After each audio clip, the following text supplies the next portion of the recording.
Volodymyr Zelensky ha terminado su mandato presidencial. El 20 de mayo se le acabó. Y ahora sigue ahí porque se ha convertido en un dictador perpetuo en el poder por tiempo indefinido. ¿Está Zelensky utilizando la guerra como una excusa para eliminar cualquier oposición? Pues el contexto histórico nos muestra ejemplos muy claros de cómo hubo líderes, incluso estadounidenses, hablando de la democracia occidental, que realizaron elecciones precisamente durante tiempos de conflicto. Miren, Abraham Lincoln ganó una elección presidencial en una América devastada por la guerra civil en el 64, en 1864. Otro ejemplo, Franklin D. Roosevelt. Roosevelt aseguró su cuarto mandato en 1944 en plena guerra, mientras las tropas americanas luchaban en todo el mundo. Esa se supone que es la democracia occidental.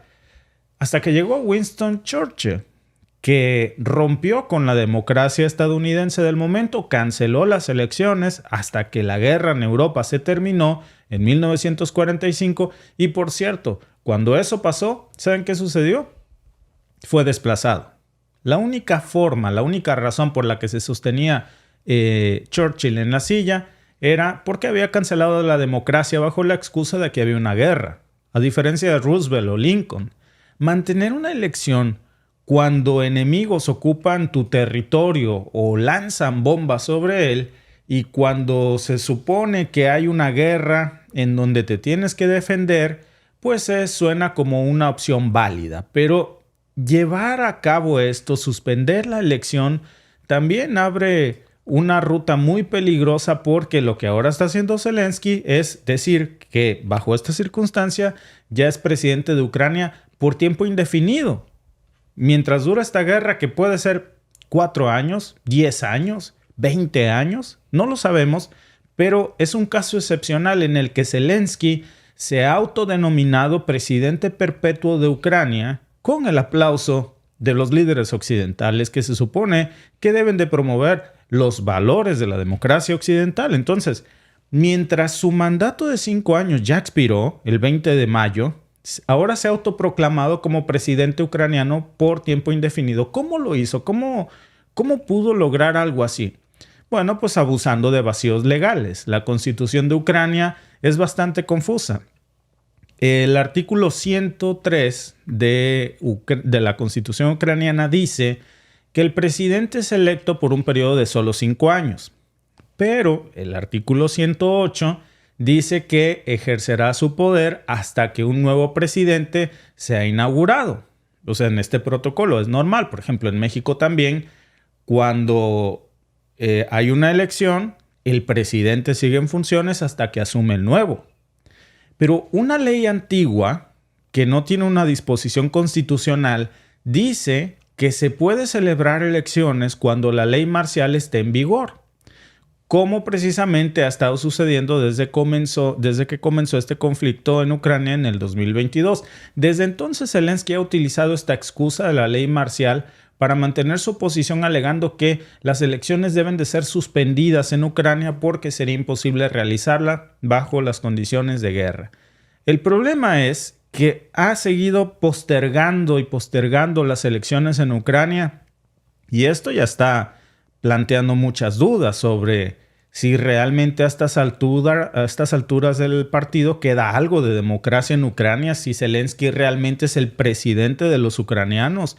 ¿Es esto legítimo o ya es simplemente esto una excusa más en donde vemos precisamente cómo lo ha utilizado para perpetuarse pues en el poder?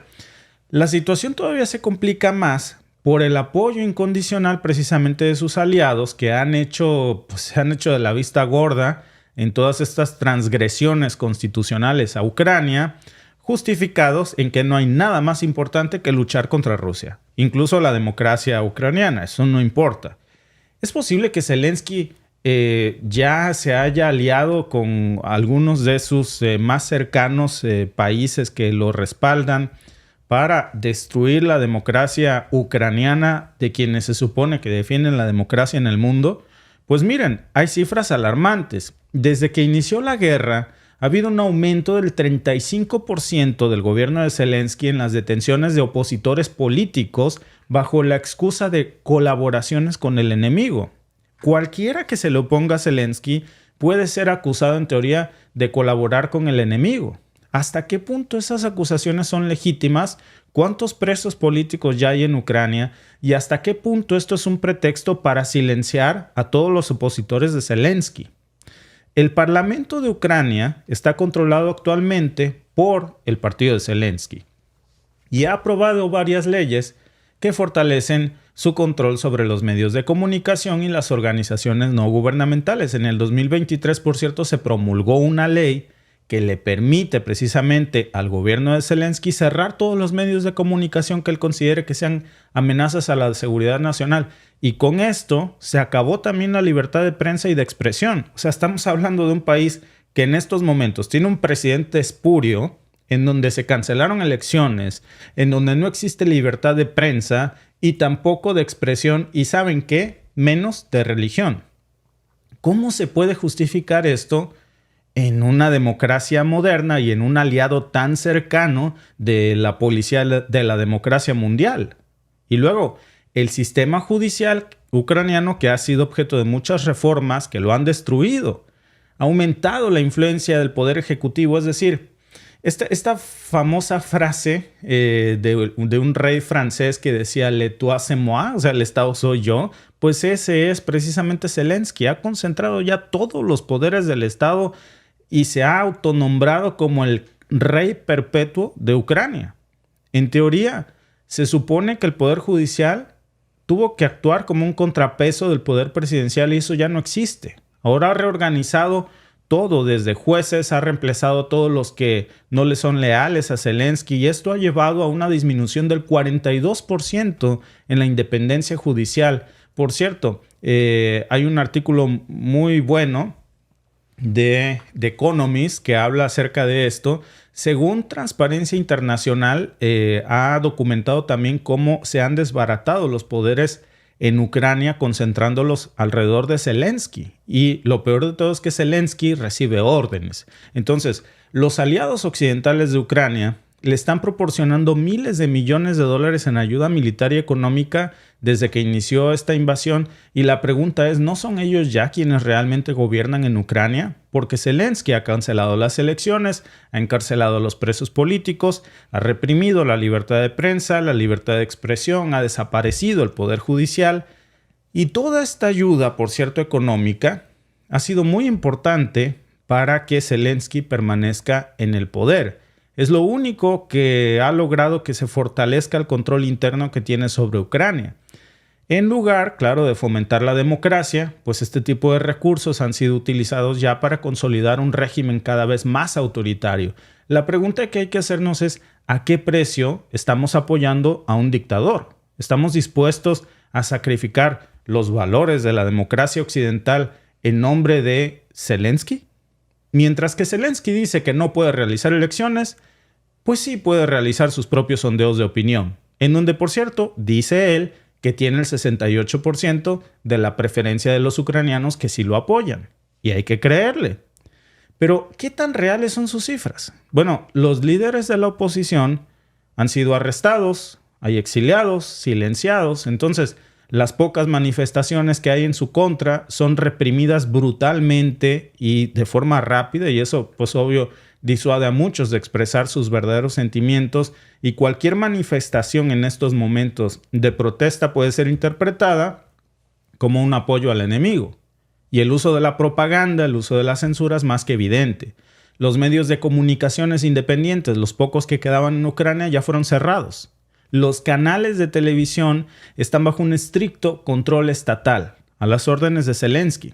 Lo que venden es propaganda.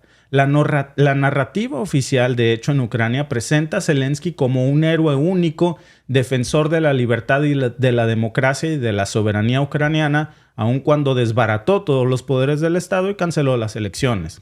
¿Qué tan lejos está esto precisamente de la democracia que se supone que debería de haber? La situación de Zelensky y de Ucrania nos está mostrando una serie de preguntas muy difíciles precisamente sobre lo que estamos dispuestos a defender y a financiar. Y encima de todo esto, Agréguenle el enorme problema de corrupción que existe en estos momentos en Ucrania. En esta semana hubo varias acusaciones precisamente de que muchas de las armas que se están enviando a Ucrania terminan finalmente en manos de la delincuencia organizada de Europa. Esta semana hubo detenciones de varias bandas criminales en España a las que se les incautaron armas similares a las que se envían a Ucrania. ¿Cómo terminaron ahí? Pues imaginémonos por un momento cómo. Y mientras esto sucede, pues la perpetuación de Zelensky en el poder no solamente está socavando la poca democracia que quedaba en Ucrania, sino que también está enviando un mensaje muy peligroso al resto del mundo. En tiempos de guerra, cualquier cosa es válida. La legitimidad incluso puede ser sacrificada en nombre de luchar con los enemigos occidentales. Y es muy importante que Occidente recupere lo que alguna vez dijo que eran los valores de la democracia occidental, porque nada de eso está reflejado en la persona de Zelensky. En conclusión, mientras vemos cómo esta guerra continúa, pues la verdadera batalla por el futuro de Ucrania se libra realmente adentro de Ucrania y Zelensky debe ser responsable por sus acciones y debe de haber un camino claro a la restauración de los poderes democráticos ucranianos, no nada más del poder ejecutivo, del poder judicial, del poder legislativo y de los valores que ya no existen en estos momentos. Pues ahí, Alba. Fíjate que me resulta muy curioso. Y ya sé que me van a decir, eres de izquierda, eres prorrusa y todo eso. Pero, ¿qué está haciendo Zelensky? Concentrando todo bajo su nombre, bajo su poder. ¿De qué se acusa a Maduro en Venezuela? ¿De qué se acusa al gobierno cubano? ¿De qué se acusa a Nicaragua? Dicen que son dictaduras. De lo mismo que está haciendo Zelensky. Por lo menos en esas dictaduras hay elecciones. Algunos dirán que de a mentiras, pues pero hay. Como dirían en mi pueblo, para taparle el ojo al macho, hacen elecciones. Pero vemos que con Zelensky no, al contrario, vemos que llega Biden, que lo apapacha, que le da los millones. Su general del ejército tenía una aprobación del 60% en la población por medios occidentales, no por medios prorrusos, no. Lo corrió por eso. Sí. Y de ahí vinieron las 1001 desgracias para el ejército ucraniano. Su jefe del ejército era muy querido por sus tropas, estaba en el frente de batalla, no estaba en los reflectores, estaba en la batalla con su gente y era muy popular con la gente en Ucrania, la gente lo quería mucho. Entonces Zelensky se dio cuenta de que era más popular y que se iban a venir las elecciones y que la gente iba a votar por él y lo corrió. Porque no le conviene que le quiten pues el botín. Claro. El dinero de él. Pero mucho menos le convendría a Occidente. Le han invertido muchísimo dinero a Zelensky. Como para que llegue otro que no esté de acuerdo. Como para que la democracia estorbe. Entonces... No, sobre todo cuando dices... Alguien que está en el frente de guerra, que está viviendo los horrores de la guerra, como era ese general del ejército, por supuesto que no iba a estar de acuerdo en muchísimas cosas porque él estaba viviendo la guerra en primera persona. Él no andaba en un búnker, él no andaba en Europa, él no andaba tomándose fotos de giras internacionales. Él estaba ahí en donde los soldados estaban muriendo, en donde están sufriendo el no tener municiones. Entonces, imagínense, no le va a convenir a Occidente y a Biden que llegara alguien que no le obedeciera ciegamente a todo lo que dijera, porque él sabe los horrores que estaban en el frente. Y hay un patrón que se repite. Si nosotros vemos lo que pasó en la historia estadounidense, por ejemplo, con Churchill, ¿qué pasó? Los estadounidenses no lo querían. La única manera en la que se perpetuó en la silla por un rato más fue cancelando elecciones, a diferencia de Lincoln, por ejemplo, y de Roosevelt. O sea, estamos viendo cómo la democracia precisamente te asegura de que estás haciendo lo que la gente te pide. Pero en el momento en que cancelas elecciones, concentras todos los poderes, reprimes la libertad de prensa, de expresión, el poder judicial lo desbaratas, pues ¿por qué te va a importar lo que piensan los ucranianos si finalmente el poder eres tú, el Estado eres tú y el que manda eres tú? No claro. Le debes cuentas más que a los que te mandan dinero. A eso sí les tienes que rendir cuentas porque si no les cierran a la llave del agua. ¿Hasta qué punto en este momento se trata de Zelensky o es más bien un títere al que pusieron ahí a costa de lo que sea reprimiendo? Realmente, si tú ves lo que era Ucrania hace 10 años a lo que se ha convertido ahora, es difícil separar la guerra de esto, ¿verdad? Pero no me refiero nada más al problema militar. Me refiero a que no tiene nada que ver la guerra con el hecho de que se hayan suprimido en este momento las facultades del Poder Judicial, la libertad de prensa, la libertad de expresión, la libertad incluso de protestar. ¿Cómo puede ser posible, Alba, que diga que no es viable realizar elecciones, pero sí puede realizar sondeos de opinión donde dicen el 68% me ama? O sea, es que no es simplemente lógico lo que estamos viendo aquí. El problema, Alba, que en lo complicado que es, ya formalmente arrastró a Europa a esta guerra y ya dijo que, pues ya, Europa está en guerra también, se ha roto la paz. Gracias por vernos. Si te ha gustado este clip, síguenos en vivo para ver nuestro programa completo de lunes a viernes en nuestros canales de YouTube y Facebook. Suscríbete, comparte con tus amigos y déjanos tus comentarios. Te esperamos en vivo.